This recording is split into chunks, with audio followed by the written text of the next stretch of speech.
शोएब, मैं आपसे पूछना चाहती हूँ, बतौर कैप्टन जब आपके पास ऐसा एक तुर्क का इक्का आता है, ट्रम्प कार्ड कह रहे हैं सलमान अली आगा आपके बॉलर को, और इतना बिल्डअप किया जा रहा है, आप सब भी उनकी जमकर तारीफ कर रहे हैं, तो क्या एक भारत पाकिस्तान के मुकाबले से पहले उन पर एडेड प्रेशर नहीं होगा इस बात का कि अब सबकी निगाहें उन पर टिकी हुई हैं और सामने है भारत के बल्लेबाज जो बहुत स्ट्रांग माने जाते हैं अपनी बैटिंग में? प्रेशर तो जरूर होगा उन पे। It's his first time he is going to face Indian team में। हर जगह से आवाज आ रही है, हर बंदा जो है उनकी बात कर रहा है, तो वो प्रेशर जरूर होगा। But I have dealt with him, तो he is a very confident guy और मुझे लगता है कि वो प्रेशर को अच्छे से डील कर लेंगे।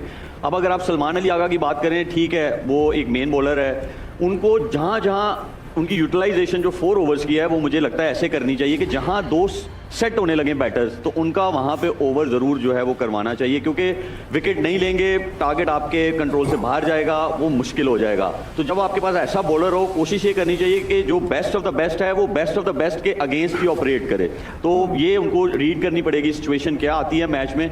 फायदा उनका तभी होगा उस्मान तारिक का कि जब जब दूसरी साइड से कोई बैटर सेट हो रहा है तब उनको ब्रेक थ्रू के लिए लाया जाए। जो शोएब से पूछना चाहूंगा प्रीति, क्योंकि उन्होंने जो बोला ना कि उसकी हाइप इतनी क्रिएट कर रहे हैं कि उस पर प्रेशर आएगा, हम नहीं कर रहे, वहां से ज्यादा आ रहा है। एक्शन के ऊपर बात हो रही है, उसकी यूनिक स्टाइल पे बात हो रही है, उसके रुकने पे बात हो रही है। हमारे लिए तो वो लाइक एनी अदर स्पिनर था, उसकी हाइप तो अक्रॉस द बॉर्डर ज्यादा क्रिएट हुई। तो ये अच्छी बात है आप लोगों के लिए या बुरी बात है? नहीं, शोएब से पूछना चाह रहा हूँ कि आपका बेस्ट है कौन? अच्छी बात है, अगर बेस्ट ऑफ द बेस्ट होगा, आपके हिसाब से आपका बेस्ट कौन है, आप बताइए। भाई हमारे पास तो देखिए सारे अच्छे हैं। मेरा प्रॉब्लम ये है, इरेस्मस फंसा रहा था नमीबिया का कप्तान, तो फिर उस्मान तारिक से तो मसला होगा ही होगा। मेरा सवाल ये था आपके पैनल से कि हिस्टोरिकली हम देखते हैं कि Pakistan fast bowlers and your batters वो मुकाबला होता है। इस बार हम बिल्कुल डिफरेंट अप्रोच के साथ आ रहे हैं। It is our spin versus your spin, और उसमें उस्मान तारिक का एक अलग ही तड़का लगा हुआ है। इसको कैसा देखता है आपका पैनल?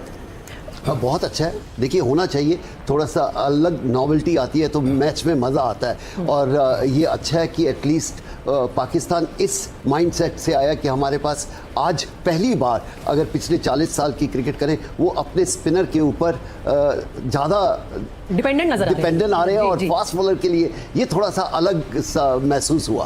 तो निखिल, क्या ये मुकाबला Pakistan spin versus India spin है, या फिर अभी भी मुकाबला वही है, Indian batsman versus Pakistani bowlers? देखिए पाकिस्तानी बॉलर्स तो इसमें कोई दो राय नहीं, क्योंकि 120 गेंदों के इस फॉर्मेट में रन तो बनाने पड़ेंगे। अच्छी बात यह है कि इतने सालों के बाद, जैसे पाजी भी कह रहे हैं ना, कि कम से कम ये नजर आ रहा है कि आप सिर्फ एक तरीके से नहीं चल रहा कि हम फास्ट बॉलर से ना सारी विकेट ले लेंगे। आपने कंडीशंस को मद्देनजर रख के आपने अपनी टीम का चयन किया है, उसके बाद आप अपनी बेस्ट 11 खिलाने को देख रहे हैं, जो कंडीशंस हैं वो डिक्टेट कर रही है। तो मेरे को लगता है थॉट प्रोसेस के साथ वो टीम उतर रही है। और जी हाँ, सब उस्मान तारिक की बात कर रहे हैं, लेकिन उसके साथ साथ जो बाकी के गेंदबाज हैं वो साथ में उनको भी अच्छी बॉलिंग करनी पड़ेगी, वो प्रेशर बनाने की। तो आपके प्रमुख गेंदबाज के साथ और कौन सा बॉलर साथ में डाल रहा हो, वो प्रेशर और बना के रखता है। प्रीति, हम अपने यहाँ कहते हैं बड़े नशेबो फराज देखे, यानी बड़े अप्स एंड डाउन्स जिंदगी में देखे शोएब मलिक ने ऐसे मैचेस में। देखिए, अगर आप पाकिस्तान टीम की बात करें तो आपको ग्लिम्पसेस जरूर नजर आ रहे हैं। हमारे बासित भाई ने भी, कामी ने भी ये बात की कि उस्मान तारिक वो ठीक है, उन पर बहुत बात हो रही है, उन ठीक है, डिसेप्टिव है उनका एक्शन, और बहुत मतलब ऐसे हैं कि उनको पिक करना मुश्किल हो जाता है। मैं खेला हूं और मेरे साथ ओवरसीज प्लेयर्स भी खेल रहे थे और बड़े नाम खेल रहे थे, तो उनके लिए भी मुश्किलात पैदा जरूर करते हैं। लेकिन ये एक प्लेयर की गेम नहीं है, ये टीम गेम है। और टीम गेम में मुझे जो लगता है कि पाकिस्तान के जो बैटर्स हैं, अगर वो अच्छा खेलेंगे तो टफ टाइम जरूर दिया जा सकता है इंडियन टीम को। और दोनों साइड्स के अगर आप स्पिनर्स देखें तो बहुत क्वालिटी स्पिनर्स हैं। जब कंपैरिजन होता है, मेरे ख्याल में इंडिया को फेवरेट इसलिए बोला जाता है क्योंकि उनकी जो बैटिंग लाइनअप है वो ऐसी है कि कंडीशंस टफ भी हो जाएं, क्वालिटी बॉलर्स ऑपरेट भी कर रहे हो, they know how to play. और वो है स्ट्राइक रोटेशन। उनके जितने बैटर्स हैं, ठीक है, वो बहुत स्ट्रोक मेकर्स हैं, लेकिन उनको स्ट्राइक रोटेट करना आता है। अगर हम पाकिस्तान बैटर्स की बात करें तो वहां थोड़ा सा टफ है उनके लिए जब क्वालिटी स्पिनर्स उनके सामने आ जाएं। और इंडिया के पास वो स्पिनर्स हैं जिसकी वजह से ना वो थोड़ा सा मसला आ रहा है। आप फील्डिंग की बात करें, पाकिस्तान फील्डिंग बहुत अच्छी कर रहा है, बॉलिंग की बात करें, पाकिस्तान के पास बॉलिंग है, बैटिंग एक ऐसा डिपार्टमेंट है जहां पे जो है इस वजह से इंडिया को फेवरेट बोला जाता है। एक बार कपिल पाजी से यहाँ पर एक सवाल ले लेती हूँ, क्योंकि पाजी हमेशा जो है ना, सीनियर होने के नाते एक वर्ड ऑफ कॉशन हमेशा हम सबको देते हैं। पाजी, जब आप एक फेवरेट्स के टैग के साथ शुरुआत करते हैं किसी भी मुकाबले की, वो क्या एडेड प्रेशर देता है या कॉन्फिडेंस को बूस्ट करता है? आई थिंक दोनों आप कैसे ले सकते हैं, दोनों चीज़ें आती है। लेकिन T20 के जब क्रिकेट होता है ना, आपने ऑलमोस्ट नेपाल ने इंग्लैंड को हरा दिया, ऑलमोस्ट, और जिम्बाब्वे ने ऑस्ट्रेलिया को हरा दिया। तो इसलिए इस क्रिकेट में आप कह सकते हैं फेवरेट है, लेकिन उस दिन कौन सी टीम बेहतर खेलती है, किसके नर्व्स बेहतर है, वो टीम जीतने के ज़्यादा चांसेस है। यही अगर 5 दिन का मैच हो या 50 ओवर का मैच हो तो हम थोड़ा और कॉन्फिडेंस से बोल सकते हैं ये टीम बहुत बेहतर है। नंबर 8 टीम भी नंबर 1 टीम को किसी ना किसी दिन आके आराम से हरा सकती है। देखिए, जब भी पाकिस्तान इंडिया का मैच होता है वहां पे वो वाले बैटर्स जो हैं ज़्यादा सक्सेसफुल होते हैं, या बॉलर्स जो हैं सक्सेसफुल होते हैं, जिनको 3 टाइप का गेम खेलना आता है कि कब आपको अटैकिंग खेलना है, कब आपको डिफेंसिव खेलना है, कब आपको जो है चीज़ों को संभालना है। तो अगर देखा जाए तो हमारा बैटिंग ज़रूर स्ट्रगलिंग है, स्पेशली जब मिडिल ओवर्स की बात आए तो वहाँ पे वो स्ट्रगलिंग है। वो इस वजह से है कि प्रेमादासा में बहुत क्रिकेट खेले हैं, आप लोग भी खेले हैं, हम लोग भी खेले हैं। जो मेरी असेसमेंट है उस स्टेडियम की वो ये है कि आपको कन्वेंशनल एज अ बैटर थोड़ा खेलना पड़ता है चीज़ों को समझने के लिए। और दूसरी तरफ जब आपके अगेंस्ट टॉप बॉलिंग अटैक हो तो आपको और ज़्यादा असेस करना पड़ता है, फिर प्रेशर आप पे हो एज अ बैटर। तो ये एक ऐसी चीज़ है कि बासित भाई की बात बिल्कुल सही है कि वहाँ पे कन्वेंशनल खेलने वाले जो बैटर्स हैं, जो समझ के खेलेंगे, वो ज़्यादा अच्छा खेलेंगे। ये वहाँ वो वाला काम नहीं होगा 200-250 रन बनेंगे, ये वहाँ पे नहीं होना है। प्रेमादासा में बड़ी बाउंड्रीज हैं, स्पिन भी होता है और स्विंग भी होता है। ये वाहिद ऐसी चीज़ है जो श्रीलंका में ही आपको मिलती है, स्पिन भी और स्विंग भी आपको मिलता है सीम के साथ। तो ये इतना आसान नहीं होगा। यहाँ पे आपको अगर रन्स लंबे बनाने हैं, जो भी जिसको थोड़ी समझ आ जाए, जिस बैटर को भी, उसकी कोशिश ये होनी चाहिए कि अगर बीच में कोई क्वाइट ओवर 1-2 खेलने पड़ गए, वो खेल जाओ आप, फिर आपके ज़्यादा चांसेस है कि आप अच्छा टारगेट लगा भी सकते हो और उसे अचीव भी कर सकते हो। जो मुझे लगता है जो इन फॉर्म है वो हैं, एक तो इब्रार अहमद हैं, उस्मान तारिक हैं, नवाज अच्छी बॉलिंग कर रहा है।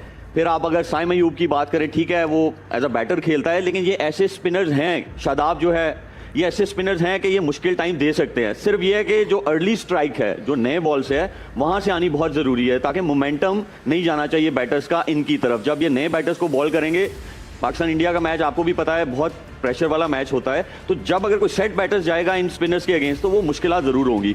जहाँ पाकिस्तान बॉलिंग अटैक थोड़ा स्ट्रगल कर रहा है वो है अर्ली स्ट्राइक, वो आना बहुत ज़रूरी है। अतुल, अगर हमारे पास उस्मान तारिक ना भी हो ना, कोई भी शाहिन अफरीदी भी ना हो, लेकिन पाकिस्तान इंडिया का मैच आप भी खेले, पाजी भी खेले, निखिल भी खेले, हम तीनों यहाँ बैठे हुए हमने भी खेला है, इस पर प्रेशर तो होता है चाहे जैसी भी पिच हो।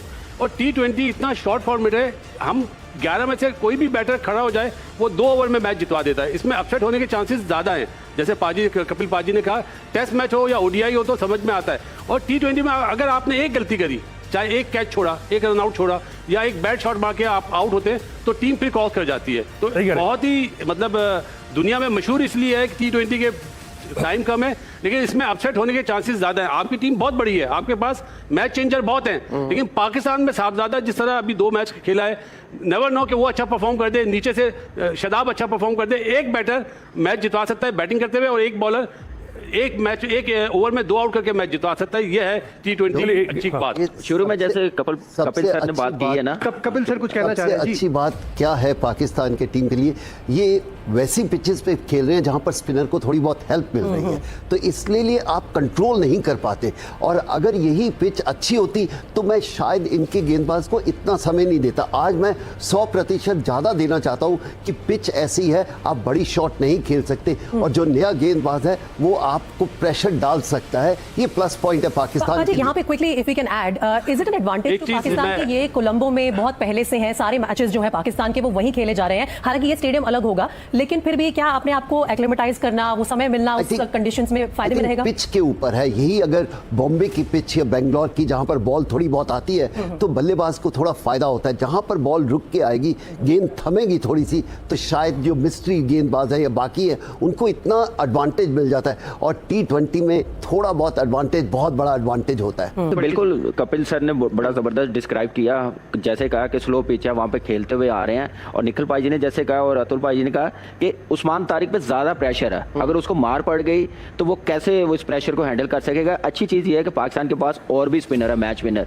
इब्रार की सपोर्ट उनको मिलेगी, नवाज की मिलेगी, शादाब की मिलेगी, फिर साइम अयूब भी बॉलिंग कर रहा है, 6 स्पिनर है हमारे पास। तो मुझे लग रहा है कि ठीक ठाक जो कंडीशन के मुताबिक हमारी स्पिन बॉलिंग अटैक है ना, वो बहुत ज़बरदस्त है, उनकी बैटिंग लाइनअप बहुत ज़बरदस्त है। और प्रेमदासा की बाउंड्री 80 यार्ड की बाउंड्री है, और यहाँ पे हमेशा फास्ट बॉलर आउट करते हैं। हम आप भी और हम लोग भी स्पिनर्स पे बहुत ज़्यादा बात कर रहे हैं। क्या फास्ट बॉलर वेपन नहीं हो सकता इतनी बड़ी बाउंड्री में, जहाँ पे 80 यार्ड की बाउंड्री हो और बॉल मूव भी करता है, और छोटा मैच भी हो सकता है बारिश की वजह से? बिल्कुल हो सकता है, पर हम इस समय चर्चा कर रहे हैं कितने मैचेस हो चुके हैं इस पिच पर, उसमें कितना हार्डनेस है। अगर बहुत ज़्यादा मैचेस हो जाए तो आप प्रिपेयर वैसी कर ही नहीं सकते। और जो जितना सुनने को आया, यहाँ पर काफ़ी क्रिकेट ज़्यादा खेली जाती है। हाँ, वहाँ समुद्र होने के कारण बॉल में थोड़ी बहुत तो मूवमेंट रहती है, और शाम को मैच हो रहा है। ये टीम के कैप्टन को कॉन्फिडेंस आना चाहिए कि हाँ, मेरे तेज़ गेंदबाज बेहतर कर सकते हैं। लेकिन अगर आप 6 स्पिनर के साथ खेल रहे हैं, ये पहली बार पाकिस्तान का होगा कि 5 इतना की चर्चा चल रही है। 5 या उन्होंने 6 कमल ने बोला। मैं ये कह रहा हूँ कि और फास्ट बॉलर भी आजकल सिर्फ 2 ही बॉलें फास्ट करते हैं एक ओवर में। ये समझदारी की बात है। और अगर फास्ट बॉलर आपका Variation जैसा ज़्यादा हो, use करते हैं। फिर मुझे लगता है कि कोई भी आ जाए। ये है देख। पर एक सवाल मैं पूछना चाहता हूँ। अच्छा, हमारे पास दूसरा तीनों जबरदस्त प्लेयर हैं। ये तो एक क्लीशे है कि देखिए, जो टीम एग्रेसिव खेलती है और अटैक करती है, वो उसका बेटर चांस है। इंडिया क्योंकि जीतती आ रही है, वो अफोर्ड कर सकते हैं। उनको पता है कि कोई ना कोई संभाल लेगा। पाकिस्तान, क्या आपको दिल पे हाथ रख के बताइए कि आपको लगता है कि ये टीम जो खेल रही है, ये एग्रेसिव अटैकिंग क्रिकेट सही मायने में खेलेगी कि सिर्फ बातें करेगी? आपको लगता है कि इन ये 2-3 प्लेयर जो है 2-4 साल 5 साल से खेल रहे हैं, उसके अलावा जो नई जो टीम है आपकी, क्या उनका माइंडसेट ऐसा होगा कि इंडिया के अगेंस्ट एकदम एग्रेसिव अटैक करें? एक ही चांस है उनका जीतने का अगर ऐसे खेले तो। यस, बात हुई है, कंडीशन तो देखें। क्या ये पिच बनी मदासा की अटैकिंग खेलने के लिए फायदेमंद है? नहीं। मतलब इम्प्रोवाइजर जो होगा ना, वो ज्यादा अच्छा प्ले करेगा। जैसे हमारे पास सलमान अली आ गया है, वो इस मैच को लंबा लेके जाएगा ना, मेरा ख्याल है वो बैटर ज्यादा कामयाब होगा। T20 में स्पिनर मार बहुत कम खा रहा है। Fast bowlers comparatively comes easy in the depth over. I think this time around, I think Pakistan team का मुझे जो एटीट्यूड, जो कंपोजिशन लग रही है, वो बहुत ठीक लग रही है। और India has to see that कि अगर उन्होंने 3 स्पिनर खिलाने, it wouldn't be a bad idea either. Shaheen के खिलाफ, क्योंकि पहला 6 ओवर यहाँ पे बहुत ज़्यादा महत्वपूर्ण है।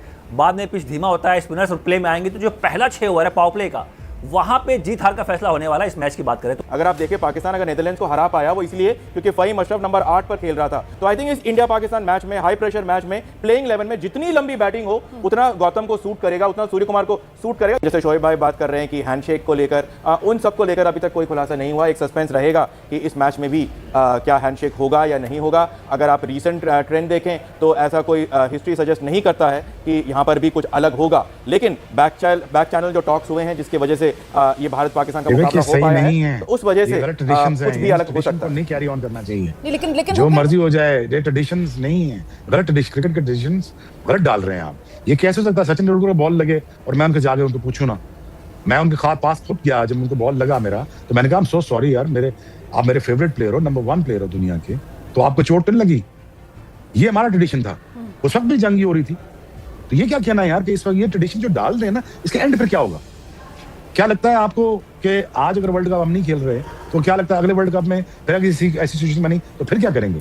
दिक्कत तो ये है कि ट्रेडिशंस तो ऐसे पड़ गए ना कि वो ट्रॉफी लेकर चले गए। मतलब जो जीती हुई टीम थी उसको ट्रॉफी नहीं, तो हैंडशेक किसने कहा था हैंडशेक ना करो? मतलब अब वही है, किसने कहा था आपने ट्रॉफी ना ताली एक हाथ से रोमाना देखें बात देखें, हाथ मिलाने वाले की इज्जत नहीं जाती, जो हाथ नहीं मिलाता उसकी इज्जत नहीं होती।